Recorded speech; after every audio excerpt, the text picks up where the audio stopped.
Last year 2023 के start में जब प्रभास की 3 मूवीज की शूटिंग चल रही थी, आदि पुरुष, सालार एंड कल्कि 2898 एडी, जब उन तीनों की शूटिंग चल रही थी तो हम उन तीनों को किस तरह से अरेंज करते थे कि भाई नंबर 1 पर तो आदि पुरुष सारी रिकॉर्ड ब्रेक करेगी, बॉक्स ऑफिस पे नंबर 1 पर जाएगी, उसके बाद सालार, उसके बाद भाई साहब कल्कि 2898 एडी। और मैं अपनी लिस्ट इस तरह से रखता था कि नंबर 1 पर सालार, उसके बाद आदि पुरुष, उसके बाद कल्कि, यानी कि कल्कि हमारी लिस्ट में लास्ट नंबर पर आती थी। बट अब जब ये तीनों मूवीज आ चुकी हैं तो रिजल्ट क्या निकला है? नंबर 1 पर कल्कि जिसने सबसे ज्यादा बॉक्स ऑफिस कलेक्शन की, उसके बाद सालार, उसके बाद आदि पुरुष। हमारी लिस्ट जो थी उसमें कल्कि सारे रिकॉर्ड ब्रेक कर गई, जिसको हम लास्ट नंबर पर रखते थे। गाइस, वैसा ही कोई सीन अभी इस बार फिर होने जा रहा है। प्रभास की अपकमिंग 3 मूवीज दी राजा साहब, स्पिरिट एंड फौजी। अगर मैं आपसे पूछूं आप इन तीनों मूवीज को किस तरह लिस्ट में रखते हो, तो मुझे इतना बिलीव है कि 99% ऑडियंस स्पिरिट को नंबर 1 पर रखेगी। और रीजन आपको पता है। नंबर 2 पर दी राजा साहब, उसकी रीजन ये कि जल्दी आने वाली है ये वो। एंड नंबर 3 पर फौजी, क्योंकि अभी हमें फौजी का अता पता नहीं है। बट भाई, अभी फौजी को लेकर जो ऑफिशियल अपडेट आई है ना, मैं कहता हूं हो सकता है कि स्पिरिट भी, कल्कि भी, सालार भी कुछ भी ना हो फौजी के आगे। यस मेरा भाई, मैंने जब फौजी की वो अनाउंसमेंट, पूजा सेरेमनी हुई थी ना, तो पूजा सेरेमनी में बड़े क्वेश्चन उठे थे कि प्रभास ये मूवी क्यों कर रहे हैं। मैंने बोला था कि प्रभास ने अगर हन्नू राघवापुडी डायरेक्टर को साइन किया है, इस फौजी फिल्म को साइन किया है, तो जरूर बहुत बड़ी स्क्रिप्ट है। और वही चीज अब निकल कर आ रही है। अब आप लोग सोच रहे होंगे कि भाई साहब क्यूरियोसिटी बढ़ती जा रही है, बताओ ये पिक्चर हिटलर की आपने क्यों लगाई है। सारी चीजें आपको बताता हूं, बट वीडियो को लाइक अगर अब आपने ना किया तो भाई फिर क्या ही किया। चैनल को सब्सक्राइब भी जिन्होंने अब ना किया तो फिर क्या ही किया। सबसे पहले मैं अपडेट आपको बताता हूं, उसके बाद इस अपडेट को एक्सप्लेन मैं करूंगा कि क्या चीज हुई है। अपडेट ये निकल कर आ रही है, फौजी फिल्म की जो स्टोरी होने वाली है वो रिवॉल्व करेगी, घूमेगी भाई साहब Hitler, Subhash Chandra Bose and the Razakars, इन तीनों के बीच में।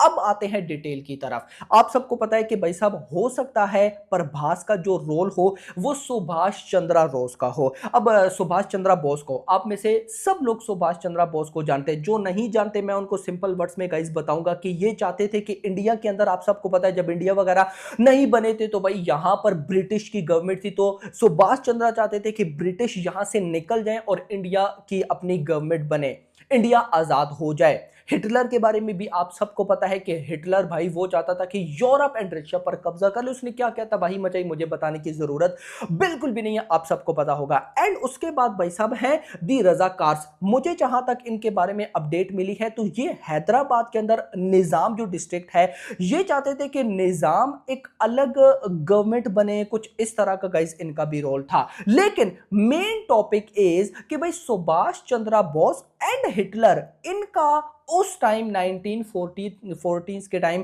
क्या सीन था, वो मैं गाइज अभी आपको एक्सप्लेन करता हूं। और सुनकर गाइज आपको मजा आ जाएगा। और ये चीजें अगर हन्नू राघवापुडी मूवी के अंदर दिखा पाए, हिल जाएगी दुनिया भाई, दुनिया की बात कर रहा हूं। यस, खैर यहां पर मैं आपको बताऊं, 1941 के अंदर सुभाष चंद्र बोस जर्मनी के अंदर गए थे। अब जर्मनी आप सबको पता है, हिटलर जो है वो जर्मनी का ही आप डिक्टेटर था, लीडर था, वो वहीं से समझो कि आया था।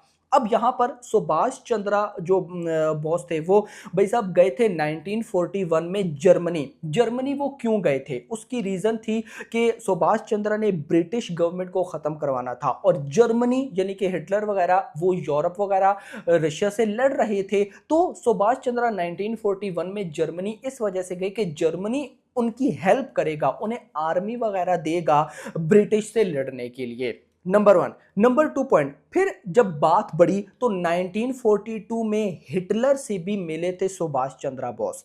यस, 1941 में गए थे जर्मनी, 1942 में ये मिले थे हिटलर से। लेकिन हिटलर ने कुछ खास भाई साहब इनके साथ नहीं किया था, यानी कि इन्होंने आर्मी मांगी लेकिन हिटलर ने नहीं दिया। लेकिन हिटलर ने उसके बदले में पॉलिटिक्स कुछ इस तरह, क्योंकि हिटलर पॉलिटिक्स भी था उसका, तो कहीं ना कहीं उसने पॉलिटिक्स के थ्रू इनको कुछ चीजें दी। अब वो क्या थी इतना डिटेल में गाइस मुझे भी नहीं पता, लेकिन आर्मी उसने नहीं दी थी। लेकिन उसने ना भी नहीं की थी कि मैं आपको भाई साहब आपकी हेल्प नहीं करूंगा। उसकी रीजन ये थी कि हिटलर का उस टाइम सिर्फ और सिर्फ मेन मोटिव ये था कि उसने किसी तरह से यूरोप एंड रशिया इन पे भाई साहब कब्जा कर रहा है और वो आगे बढ़ता चला जा रहा था। तो उसका भाई साहब इधर इंडिया के जो अवाम या इंडिया की भाई साहब जो बोल सकते हैं पब्लिक, इधर भाई साहब उसका कोई भी रोल वगैरह या ध्यान बिल्कुल भी नहीं था। उसका मेन मोटिव यूरोप वगैरह की तरफ था, जिस वजह से उसने सुभाष चंद्र बोस की जो आर्मी उन्होंने मांगी थी उसकी तरफ भी उसने इतनी तवज्जो वगैरह नहीं दी। लेकिन न्यूज ये मिलती है कि इसके अलावा भी उनकी और भी कई टॉपिक्स पर बात हुई जो कि हिडन थे। अब वो क्या थे मुझे उनके बारे में ज्यादा डिटेल नहीं पता। एंड मेरे पास जो न्यूज़ है 1945 में सुभाष चंद्र बोस का जो प्लेन है वो क्रैश हो गया और उनकी डेथ हो गई। लेकिन र्यूमर्स ये कहते हैं कि ये सब झूठी न्यूज़ थी, उनकी डेथ ऐसे नहीं हुई थी। अब गाइस देखो ये जो सारी चीजें हैं ना, ये 19 मतलब आप समझो कि वर्ल्ड वॉर 2 के टाइम हुई थी। अब अगर भाई साहब हन्नू राघवापुड़ी इन सारी चीजों को एक वेल मैनर्ड में दिखा पाए ना, मैं कहता हूं तबाही हो जाएगी। अब आप में से कुछ लोग डरेंगे कि हन्नू राघवापुड़ी पता नहीं दिखा पाएंगे या नहीं। तो यार अगर डायरेक्टर नाग अश्विन जैसा बंदा कल की जैसी मूवी बना सकता है, मैं इस वजह से बोल रहा हूं क्योंकि डायरेक्टर नाग अश्विन ने आज से पहले नो डाउट इतने बड़े स्केल की फिल्म नहीं बनाई थी मेरा भाई। उन्होंने बनाई क्या, हमने देखी किधर थी इंडियन सिनेमा में, तो उन्होंने बनाई और चीज बनकर निकली नो डाउट। अब जब एक बात याद रखो, जब कल की जैसी मूवी भाई बन के अच्छी निकलती है ना, तो सिर्फ उनके डायरेक्टर प्रोड्यूसर्स को नहीं, मार्केट में जो बाकी डायरेक्टर प्रोड्यूसर्स भी बैठे हैं ना, उनको भी गाइस एक कॉन्फिडेंट आता है। तो यहां पर तो हन्नू राघवापुड़ी किसी और स्टार भी नहीं बल्कि प्रभास के साथ मूवी बना रहे हैं। तो दैट्स व्हाई मुझे पूरी की पूरी उम्मीद है कि बंदा तबाही डालेगा। लेकिन मुझे एक चीज का बड़ा डर रहता है, क्योंकि गाइस देखो हन्नू राघवापुड़ी एक रोमांटिक डायरेक्टर भी है, नो डाउट अबाउट इट, लेकिन स्टोरी टेलिंग का भी उनका अच्छा है। अब गाइस वो डायरेक्टर रोमांटिक टाइप ही हैं और प्रभास के ऑपोजिट उन्होंने ईमान को लिया है, जिनकी कल हैप्पी बर्थडे थी। तो मेरी तरफ से बहुत बहुत happy birthday, late happy birthday लेकिन बहुत बहुत हैप्पी बर्थडे। तो यहां पर वो इस बीच में उनका रोल क्या करने वाले हैं, रोमांटिक सीन कैसे होगा, ये चीजें गाइस मुझे कुछ खास समझ में नहीं आ रही हैं। तो लेट्स सी देखते हैं कि क्या होता है। बाकी आप मुझे बताओ सुभाष चंद्र बोस की जिनको हिस्ट्री पता है तो उनकी लाइफ में लव वगैरह का क्या सीन था, कमेंट सेक्शन के अंदर बताओ। बट अगर हन्नू राघवापुड़ी इस सारी चीज को यानी कि मूवी में हिटलर वगैरह को इन सारी चीजों को एक मैं कहता हूं तबाही लेवल पे दिखा पाए, बहुत मजा आने वाला है भाई, बहुत ही ज्यादा मजा आने वाला है। बाकी फिर मैं यही बोलूंगा कि इस फिल्म का लेवल कहीं ना कहीं भाई साहब स्पिरिट दी राजा साहब इनको भी पीछे छोड़ेगा। यस ऐसा होता दिख रहा है, क्योंकि हम फौजी को बिल्कुल भी वो नहीं बोल सकते कि हाँ ठीक है, नहीं।